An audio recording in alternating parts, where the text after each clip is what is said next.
Hi, everyone. Welcome to Beyond the Bar. Kaitlynn Diaz here with Dr. AJ. Welcome, everyone. Thank you so much, Dr. AJ, for joining me here. Tell us a little bit about yourself.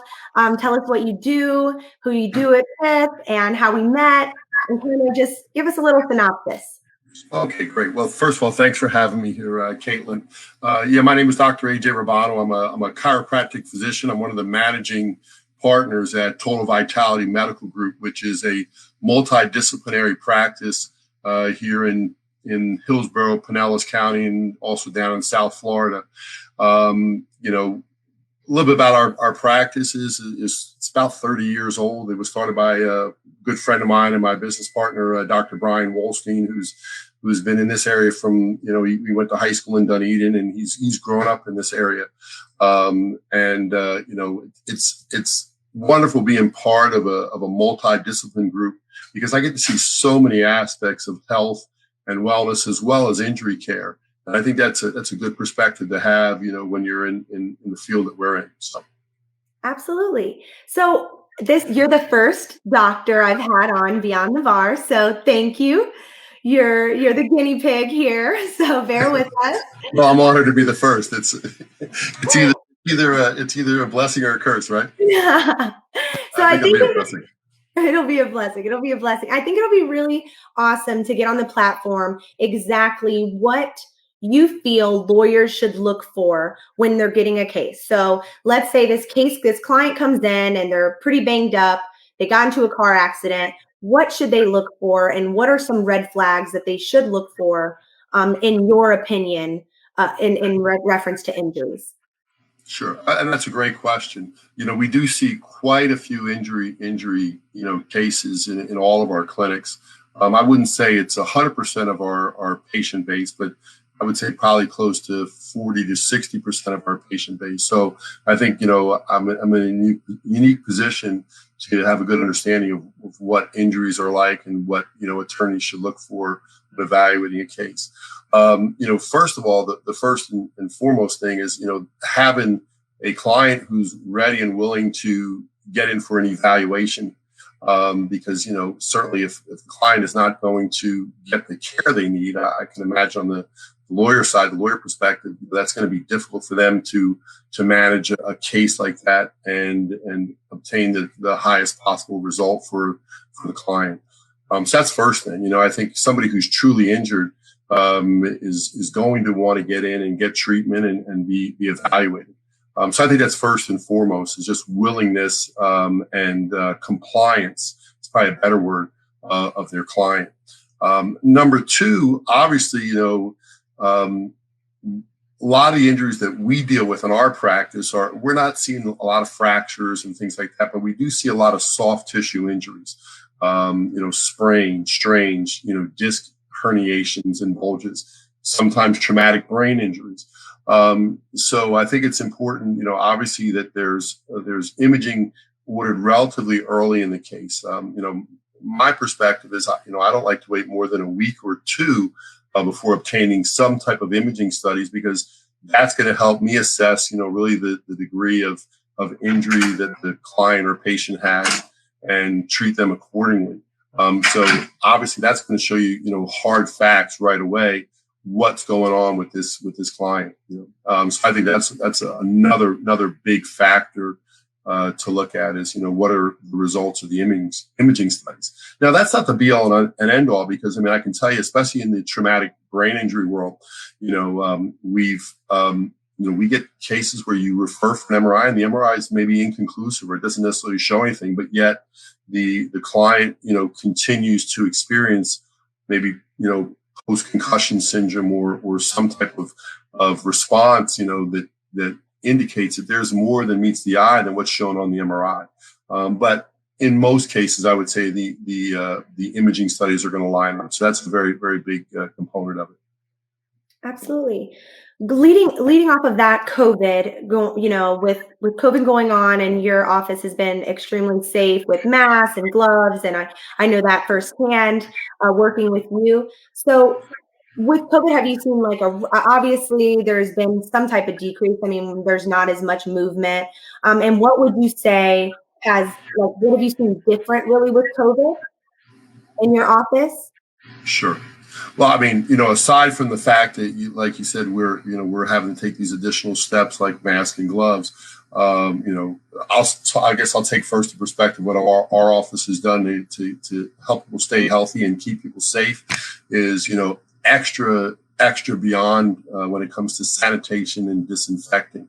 We normally would sanitize between every patient even before COVID. But now I think we go the extra step to make sure the patient can actually see us do it because we want people to feel comfortable.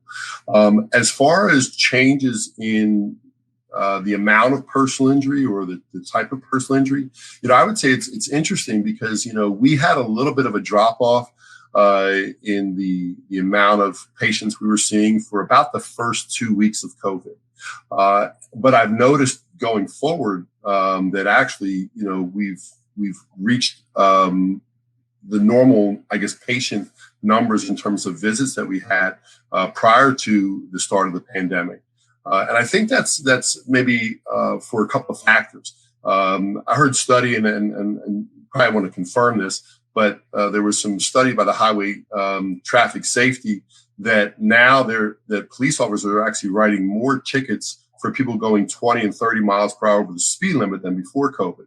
I know as of early June, they had said they had written more tickets for 100 miles per hour or over than they had written, I think, all of last year. So I think obviously with roads being less congested, I think people are taking the advantage of it to maybe drive a little bit faster, try to get places thinking, maybe the police aren't as active, they're not as vigilant.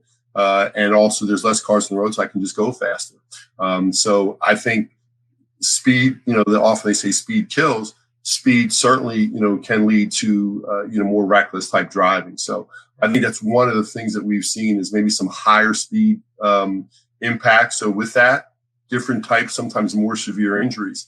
Although slow speed, impact still, can create significant injuries that I've seen through the course of my career. Definitely. So going off of that and more into the business aspect of dealing with lawyers and working with lawyers as a doctor, when a lawyer comes to you and they're asking you and they're generating business and so forth, what do you look for? Is it a relationship type base?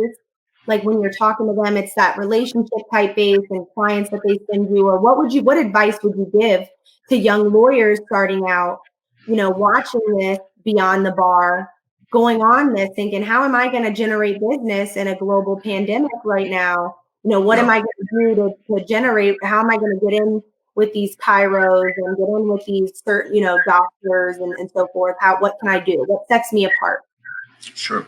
And this has always been my perspective on business, and thankfully, I believe my partners have the same mindset. Is our first goal is always to give the patient the best possible medical care that they can get. Because my feeling is if we take good care of them, that referrals and things like that have a tendency to take care of themselves. So I would say the same to an attorney is listen, if you're looking to refer for medical care, yes, it's a good idea to refer probably to people you think can refer you more business. But even better, I think if you refer your clients to doctors who go the extra mile to make sure, that they're getting the right care. I will tell you, like in our clinics, because we have medical, physical therapy, and chiropractic, often I'll see a patient who comes in because maybe they had a slip and fall, and they hurt themselves. They come in to see me for the injuries sustained in that slip and fall, but we do a medical exam and then find out, oh, they have high blood pressure. Or, I can tell you last year, the case where a woman had an aortic aneurysm. We had to send her out and she got surgery the next day. So, because of the fact I think we provide very good medical care first and foremost is one of the reasons why we've seen a lot of referrals coming. So I would say the same is true really in the legal profession. If they know that you have their best interest at heart, that you're going to do what's best for them and not what's best for yourself, I think clients and patients respect that. And it makes them number one, more loyal.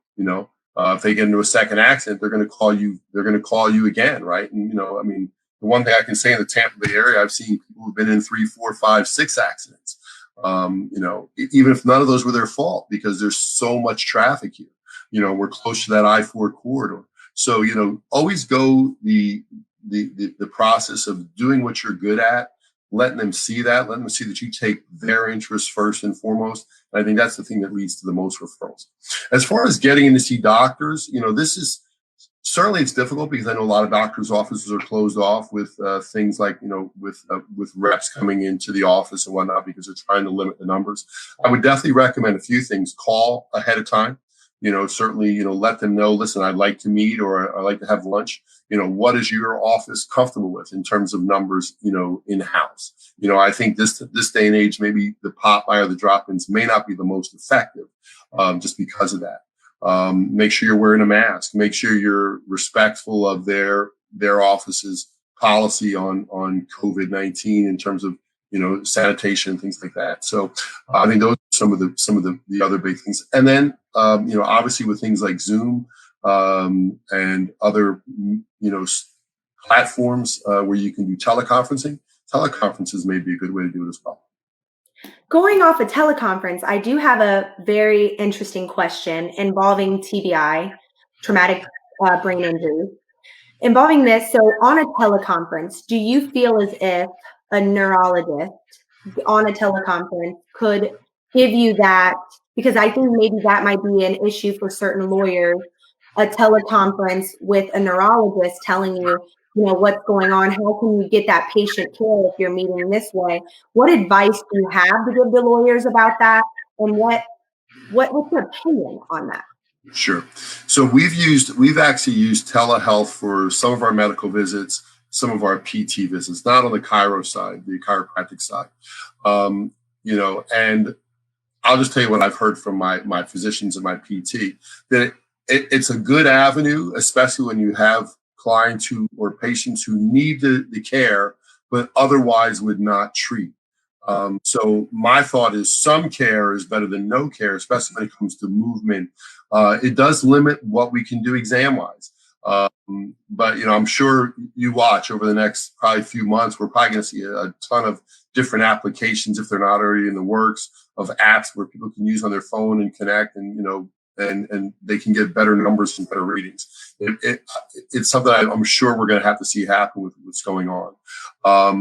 I'm sure any neurologist would tell you they would much rather see a patient in office, because there's certain things that they can pick up. But, a lot of what neurologists are picking up are visual tips, visual cues, things like that. What is the patient's demeanor? What is their memory? There are some of those things they can test without having the patient sitting right there in their office. So like I said before, some care or some assessment is better than none if, especially if the patient is not willing or doesn't feel comfortable going into an in-office setting. And now more than ever with COVID, teleconference is something that, that telecommunication is even more. So is there anything you would like to say now to get onto the platform about Total Vitality, what your office, what sets you aside, and how many offices you have? I mean, you guys are everywhere. I see your billboards everywhere. You're killing it. Anything you want to say? I knew about you guys before I was even in this industry. My sister at MedExpress, Elizabeth Diaz, and then you guys, I mean, it was just, she loves you guys. That's good. That's good to hear. I think there's a few things that set us apart, and thank you. And, I think you said it was okay to talk a little bit about how we met. So, yeah. I appreciate you trusting me with your care.